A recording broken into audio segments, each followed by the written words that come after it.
एक साफ छवि के नेताओं की अगर बात किया है तो बिहार में एकमात्र नेता बचता है और वो है नीतीश कुमार। नीतीश कुमार सत्य निष्ठा से प्रतिज्ञान करता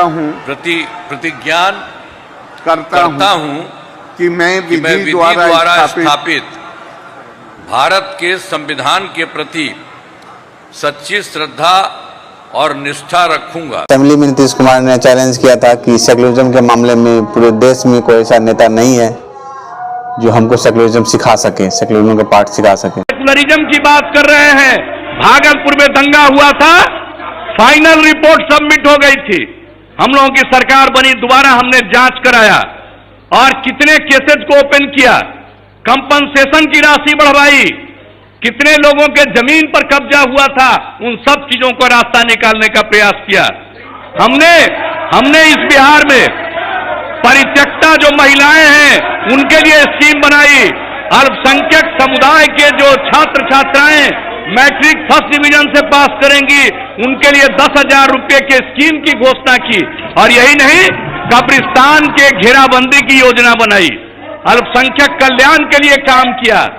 सेकुलरिज्म विचार का चीज है, सेकुलरिज्म भ्रष्टाचार पर पर्दा डालने के लिए, शब्द का इस्तेमाल करने के लिए नहीं है। यहां लोग सेकुलरिज्म का पाठ, और हमको सेकुलरिज्म का पाठ इस देश में कोई नेता नहीं पढ़ा सकता है। हम जानते हैं इन लोगों की क्या स्थिति है।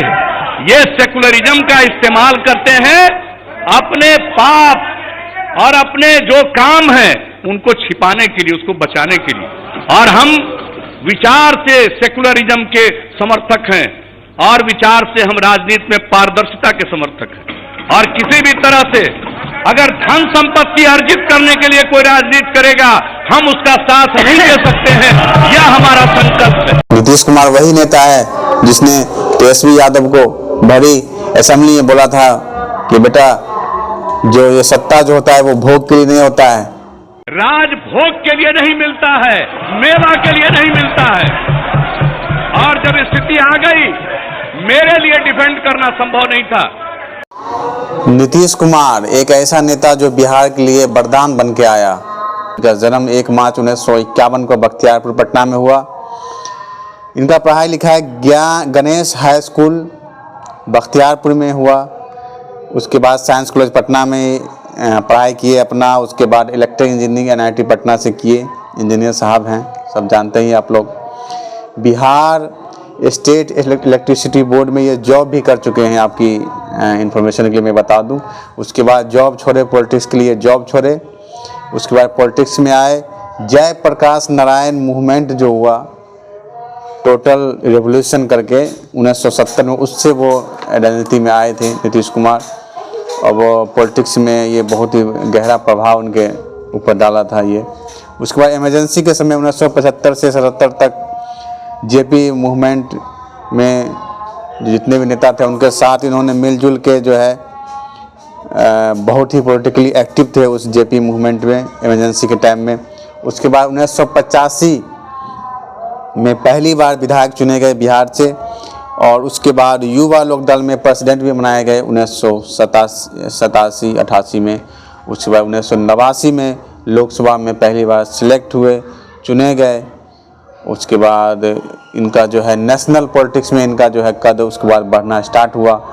और हमको ताकत बतला रहे हैं। आज चुनाव होगा, पता चल जाएगा, भूल में मिल जाएंगे ये लोग, पता चल जाएगा। बिहार में कहा जाता है बेशर्मी, ये बेशर्मी की पराकाष्ठा है जिसको हम लोग बोलते हैं थेथरोलॉजी। ये डॉक्टरेट है थेथरोलॉजी में लोग। इस तरीके से वो रेल मंत्रालय, ट्रांसपोर्ट मिनिस्टर, कृषि मंत्री, इस तरह कई मंत्रालय में उन्होंने सेवा अपना देने का मौका इनको मिला। और ये काफ़ी अच्छा काम किए थे रेल मंत्रालय में, ये पता है काफ़ी लोगों को जब रेल मंत्री ये थे। उसके बाद हम बात करते हैं कि CM 2000 में पहली बार बने, लेकिन बहुत ही कुछ समय के लिए बने थे। उसके बाद 2005 में फिर से CM चुने गए और 2005 से 2014 तक ये CM बने रहे।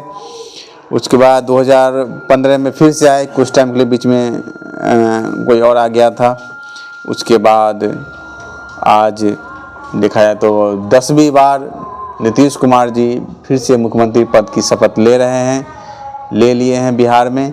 और वो 10वीं बार बिहार के मुख्यमंत्री बन गए हैं।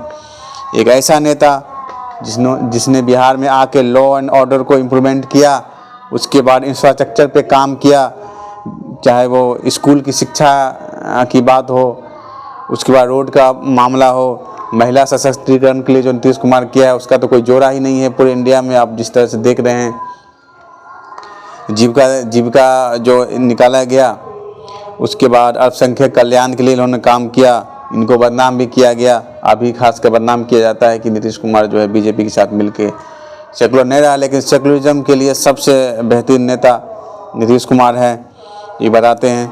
1994 में ही अभी जातिगत जनगणना की बात हुई तो तेजस्वी यादव बोले कि हम जो है जातिगत जनगणना करवाए, लेकिन 1994 में नीतीश कुमार जी जातिगत जनगणना की मांग उठाए थे। इस देश में 1931 में जात के आधार पर जनगणना हुई थी, कास्ट सेंसस हुआ था। उसके बाद से कास्ट सेंसस नहीं हुआ है। आज हर जाति दावा करती है कि मेरी आबादी इतनी है, मेरा ये इतना प्रतिशत है। इसलिए एक बार इस देश में जाति के आधार पर जनगणना हो जानी चाहिए और जात के आधार पर जनगणना करने के पश्चात जितनी भी जातियां इस देश में बसती है सबको आबादी के हिसाब से आरक्षण दे दिया जाना चाहिए। किसी को कोई शिकायत नहीं रहेगी और यह आरक्षण हो जाएगा। किसी का न कोई हक छीनने वाला होगा, न किसी को आत्मदाह करने की नौबत आएगी। के हिसाब से लोगों को उसका हक मिलना चाहिए। भागलपुर जो दंगा पीड़ित है उसके लिए काम किए और कंपनसेशन उसको दिए। तो बिहार में जिस तरह से लगता है कि अगर लोग कंफ्यूज होते हैं नेताओं को चुनने के मामले में, मुख्यमंत्री को चुनने के मामले में, तो जब एक नाम आता है तो आदमी उसकी तरफ रुजू कर जाते हैं, उसकी तरफ बढ़ जाते हैं। वो नाम है नीतीश कुमार का। जब एक तरफ खाई एक तरफ जो है कुआं की बात आती है कि इधर जंगल राज में जाएं कि उधर बीजेपी के वो जो है धर्म वाले पॉलिटिक्स की तरफ से उससे बचना है, तो बीच में एक ही नेता बिहार में नज़र आता है, वो है नीतीश कुमार। तो नीतीश कुमार के एक वरदान हम समझ सकते हैं बिहार के लिए। नीतीश कुमार वही नेता है जिसने तेजस्वी यादव को भरी असेंबली में बोला था कि बेटा जो ये सत्ता जो होता है वो भोग के लिए नहीं होता है और ये सेवा के लिए होता है, और वो सेवा करके दिखाए। तो उसने कहा कि जो सेवा भाव से सत्ता में आना चाहेगा उसी के साथ हम रखेंगे। और उनको समझ में जब आ गया कि अगर बिहार की तरक्की चाहिए तो हम नेशनल जो पॉलिटिक्स है, जो नेशनल में जो गवर्नमेंट है, जो इंडिया में जो गवर्नमेंट है सेंट्रल, उसके साथ जब तक हम कोऑर्डिनेशन नहीं बनाएंगे, उसके साथ जब मिल के नहीं काम चलेंगे तो बिहार को जो है ज़्यादा पैकेज नहीं मिलेगा, उसको तरक्की नहीं हो पाएगा। तो इसलिए वो जो है बीजेपी की तरफ अपना रुख किए और उसके साथ गठबंधन बनाए। उसके लोग उनका विरोध भी हुआ, लेकिन जब बीजेपी ने भी जब इनके साथ गलत करने की कोशिश की, बीजेपी को भी लगा कि नहीं नीतीश कुमार को अपने कब्जे में ले लेंगे, तब नीतीश कुमार ने पाला बदल के और महागठबंधन के साथ भी सरकार बनाया है। ऐसा बात नहीं कि तेजस्वी के साथ भी सरकार नहीं बनाया, उसके साथ भी सरकार बनाया है। तो नीतीश कुमार बिहार के लिए पाला बदलते हैं तो उनको पलटू चाचा या बहुत सारे लोग पलटू बोलते हैं, लेकिन वो जब भी पलटे हैं वो बिहार के हित के लिए पलटे हैं, ना कि अपने हित के लिए वो पलटे हैं। तो वो एक साफ छवि के नेताओं की अगर बात किया है तो बिहार में एकमात्र नेता बचता है और वो है नीतीश कुमार। तो और आप जान लीजिए कि कुछ लोग, हम लोगों को तो अब लगता है कि अगली बार जो आप आइएगा ना तो इस बार हम देखें कि कुछ इधर उधर कुछ जीत गया है, अगली बार सब हारेगा, हमको पूरा भरोसा है। ये सब बिना मतलब का बात बोल बोल करके क्या किया है? ये सब कोई काम किया है? उन लोगों ने आज तक कोई काम नहीं किया, देश की कोई सेवा नहीं की, लेकिन आपने इतनी सेवा की है और उसके बाद इस तरह से हुआ है। तब इस बार फिर जो मौका मिला है तो इस मौका के बाद आगे अब उन लोगों के लिए कोई गुंजाइश नहीं रहेगा।